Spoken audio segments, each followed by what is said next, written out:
Alright guys, so now I am back up here in Oregon and looking at some of the data I promised I was going to show you as far as the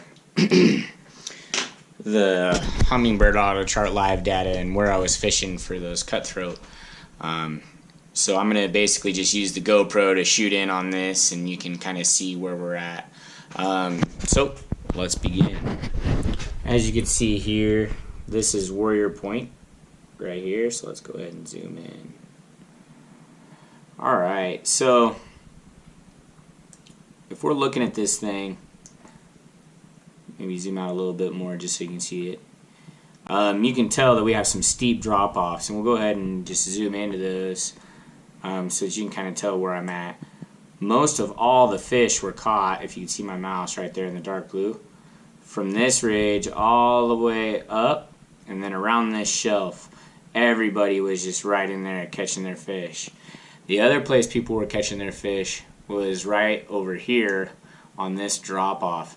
And granted, it looks a little weird right now, but if we go in 3D mode, you get a lot better idea of what I'm talking about here. So, as you can see, there's Warrior Point, and as we're talking, this drop-off, these ledges right here, and then especially this shelf and this drop-off were super productive.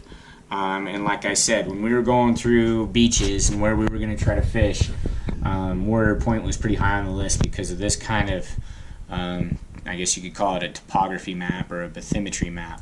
But when we're talking about, you know, a steep drop-off, temperature gradients, where fish can hang out, get away from the heat, and still come up and feed, this kind of stuff is huge. A lot of guys, a lot of boats, you can see in some of my videos, were just posted up pretty much right in here around this whole edge.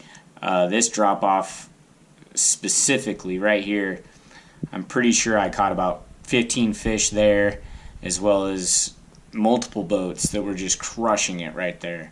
Hardly a single fish is marked up here in this shallow water stuff. I think that's because there wasn't much bait. I was marking bait balls out here in this, 50 to 70 foot range. And just to give you another idea of where we're talking,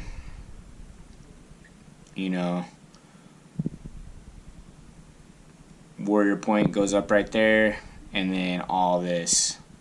Okay, so cool. That was our fishing homework. You should do some of this stuff, especially if you're going to go on a long trip, and make sure that you're dialed in as far as some of this geographic stuff is concerned. There's no reason for you not to do it. It's free. Navionics web app has a lot of this stuff for free. It's not exactly like current and up to date, but you don't necessarily need the Humminbird to do this stuff for you.